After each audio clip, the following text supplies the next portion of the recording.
Bapak Ibu Saudara, selamat berjumpa lagi ya. Mari kita berdoa. Tuhan, kami tahu bahwa kehidupan kami tidak mulus. Tetapi kami juga percaya bahwa Tuhan senantiasa hadir di dalam kehidupan kami.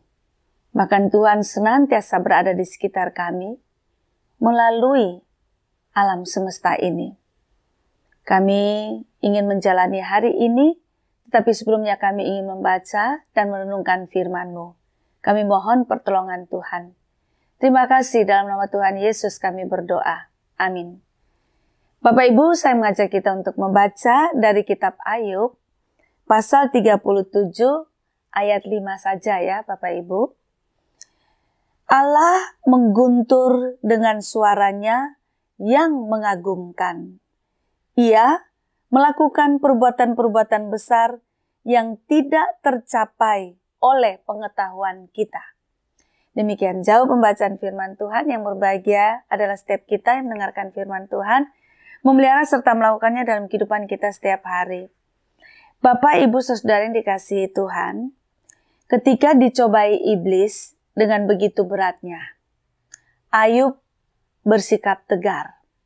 Bahkan dia sendiri yang menegur istrinya ketika istrinya menyuruh Ayub untuk mengutuki Allah. Ayub menegur istrinya dengan tegas. Dan ini sangat baik ya Bapak Ibu Saudara. Namun di dalam perjalanan ternyata Ayub kehilangan harapan dan kemudian ia mengeluh. Ya panjang sih penderitaannya Bapak Ibu. Ayub ini kan juga sama seperti kita, terdiri darah dan daging ya.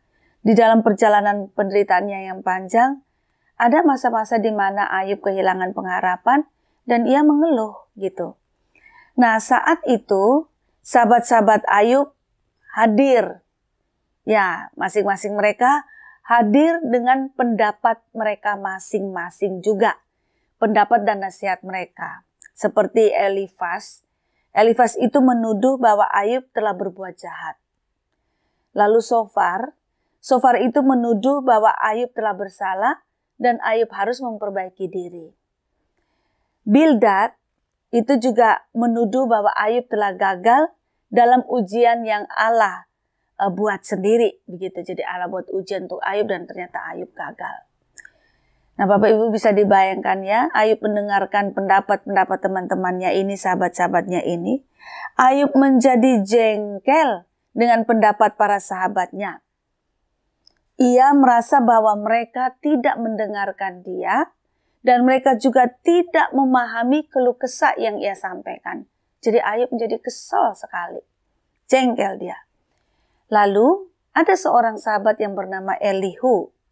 Dia adalah seorang yang paling muda dari antara mereka.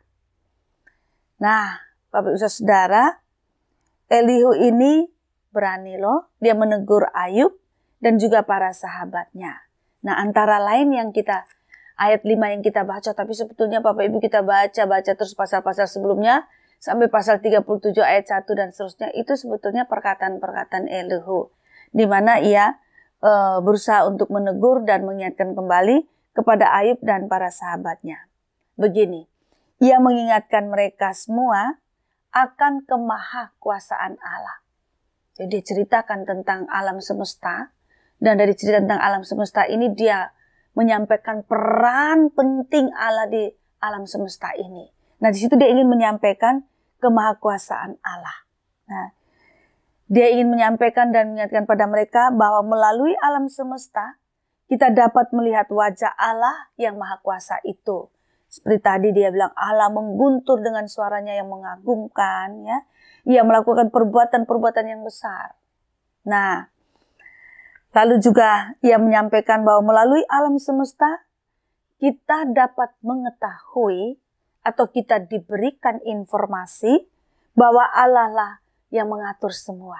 Dan semua itu Elihu sampaikan supaya Ayub dan sahabat-sahabatnya yang lain itu ingat akan Allah yang maha kuasa itu gitu. Dan ia juga ingin mengatakan bahwa Allah yang maha kuasa itu tidak mungkin salah. Dan Allah yang Maha Kuasa itu tidak mungkin seenaknya menghukum anaknya.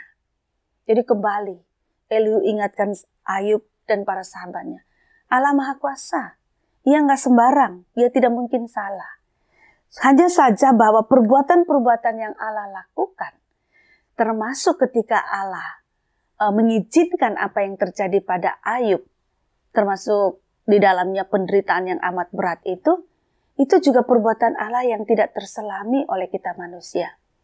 Tetapi itu juga mau menyampaikan sekaligus bahwa itulah kemahakuasaan Allah. Jadi dengan demikian bagaimana? Apa yang harus dilakukan oleh kita manusia ketika kita berhadapan dengan kemahakuasaan Allah? Satu, percaya kepada Allah. Yang kedua, kita harus menundukkan diri kepada Allah.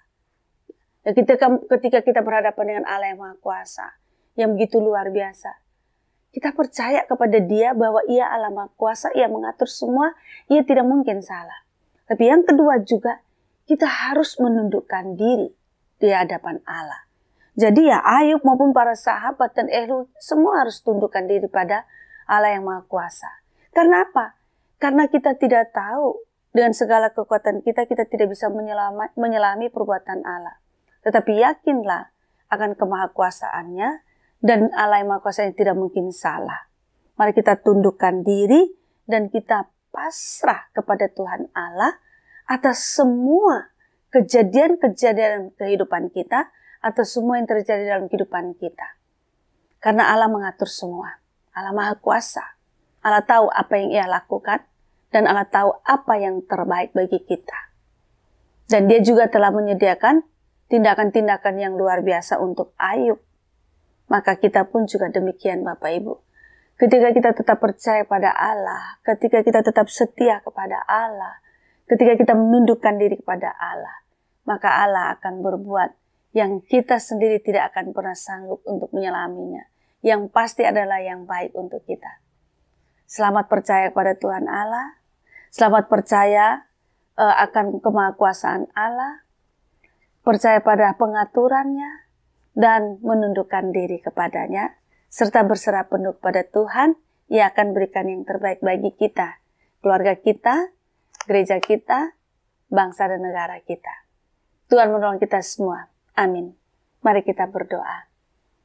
Tuhan, ketika kami melihat alam semesta yang begitu luar biasa kejadiannya, kami melihat wajah Allah yang Maha Kuasa.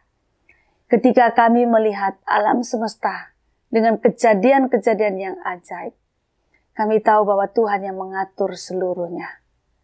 Tuhan juga yang mengatur kehidupan kami. Dan Tuhan tidak pernah salah.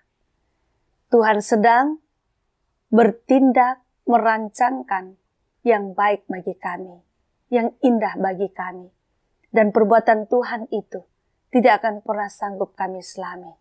Tapi kiranya iman kepada Allah yang Maha Kuasa senantiasa ada di dalam hati kami, di dalam setiap langkah kehidupan kami, di dalam setiap tarikan nafas kami. Terima kasih Tuhan. Di dalam nama Tuhan Yesus kami berdoa. Amin.